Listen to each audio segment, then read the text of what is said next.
In less than 10 minutes, I'm going to show you a method that will change how you study forever. It's the same method that carried me through a PhD, 2 master's degree and 2 certifications, all in 5 years. And I did all of it while working a full-time job. And I actually enjoyed my life. The method is called dopamine loading. Now, before your eyes glaze over at the word dopamine, stay with me. This is simple. Dopamine is the chemical in your brain that makes you want to do things. It's not about pleasure, it's about motivation. It's the reason you pick up your phone without thinking. It's the reason one person can sit and read for 4 hours and another person can last 4 minutes. And you have not been struggling due to a lack of willpower or a shortage of discipline. You're just spending your dopamine at the wrong time of day. Let me explain. When you sleep, your brain is doing maintenance. It's cleaning up waste. It's refilling your dopamine tank. Think of it like charging your phone overnight. You wake up in the morning at 100%, full battery, fresh receptors. Everything in your brain is primed and ready to respond to whatever you show it. There's even a little helper that comes with it. About 20 to 30 minutes after you open your eyes, your body releases a burst of cortisol. People think cortisol is bad because they only hear about it in the context of stress. But this morning burst is different.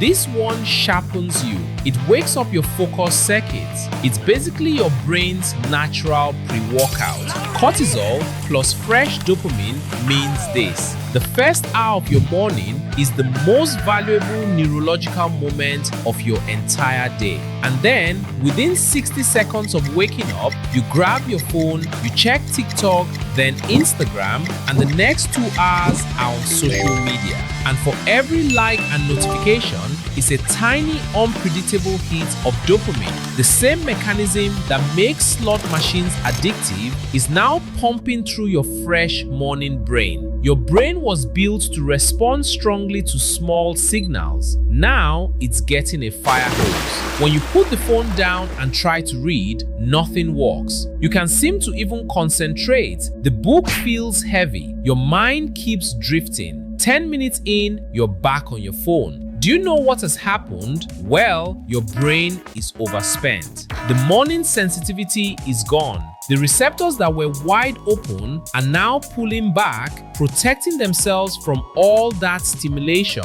You just burned your best fuel on the cheapest thing available. Then you might follow with a heavy carb-based breakfast, fried rice, sugary drink, white bread. Another massive spike follows another crash. By 2 p.m., when you actually need to sit down and study, your brain is running on fumes. The quiet joy of understanding a new concept, your brain can't even detect it anymore. Studying feels like a big task and you blame yourself. You think you're lazy. You're not lazy. You are chemically exhausted by 10 a.m. every single day. Now, let me show you what I did instead, using weekends only while working full-time as a banker with family and chasing 2 master's degrees at the same time and later a PhD, with no room for wasted hours. This is how I made it work. Phase 1 is deprivation. For the first 30 minutes after waking up, the phone stays face down. No social media, no news, no email, nothing. Deprivation equals withholding inputs that would spike dopamine without producing anything meaningful. The brain gets flooded but builds nothing. Your brain stays quiet, your dopamine is staying high, you are withholding every cheap input your brain would normally run to, and in doing so, you're keeping your receptors fully sensitive. Phase 2 is priming. Priming equals low to moderate stimulation that wakes the brain and body without crashing receptor sensitivity, like sunlight, cold shower, water, stretching, silence. And yes, exercise, because exercise releases dopamine in a way that is slow, earned, and actually up-regulates receptor sensitivity over time rather than down-regulating it. Priming also includes the visualization and anticipation of reading and the rewards that come from solving problems. because the brain does not distinguish clearly between imagining a reward and receiving one. The dopamine system fires in both cases. This means by the time you sit down to study, your brain is already in a wanting state, already leaning towards the work, already expecting something good from it. Phase 3 is amplification. And amplification is what happens when a primed brain meets real effort. And the reward signal that comes out of that encounter is stronger than it would normally be. Remember what deprivation and priming did.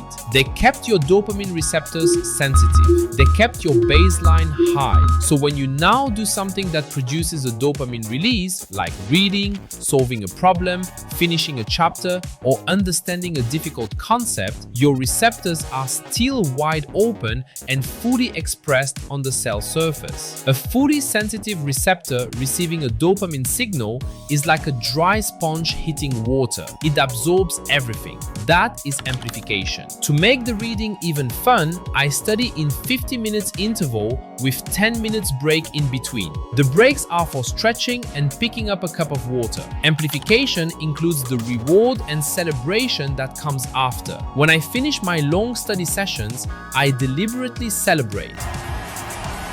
Whether that is a good meal, an episode of my favorite show, music, rest, or simply sitting back and acknowledging what I just did, my brain is registering the full arc of the experience. Now, there are 5 small tricks that make this whole thing automatic. First, pick one playlist, only one. Play it only when you study, nothing else. In 2 weeks, the moment you hear those songs, your brain will start releasing dopamine before you've even opened your book. You've built a trigger. The music will pull you into focus. Second, make your progress visible. Your brain doesn't just reward you when you finish, it rewards you when it sees you moving forward. It could be as small as a checklist, a page counter, or a little tally on paper. Every tick is a reminder that you are winning. This is why people get so hooked on Duolingo streaks. Third, change the story you tell yourself about reading and studying. Before you sit down, tell yourself this material is genuinely interesting. Even if you don't fully believe it yet, the story you tell your brain changes the chemical response. When you frame the struggle as a challenge you want to beat instead of pain you have to endure, your brain starts releasing dopamine for the difficulty itself. The hard part becomes the fun part. Fourth, stop before you're exhausted. This one is counterintuitive. Do not study until you collapse. End your session while you're still slightly engaged, still a little curious about what comes next. Your brain will encode the session as something that was interrupted while it was still enjoying itself. Fifth, delay the good stuff. Don't delete it. The evening show, the favorite meal, the game, the time with friends. These are not the enemy. They are the engine. Take them away and the whole system collapses. Schedule them. Look forward to them. That anticipation is dopamine working for you during the day, not against you. So, the problem was never your intelligence. It was never your work ethic. It was the order of your day. Your brain is not broken. Your receptors are not defective. You have just been spending your most valuable neurological resource, which is your fresh morning sensitivity, on the cheapest inputs available before the real work even begins. Dopamine loading is not about grinding harder.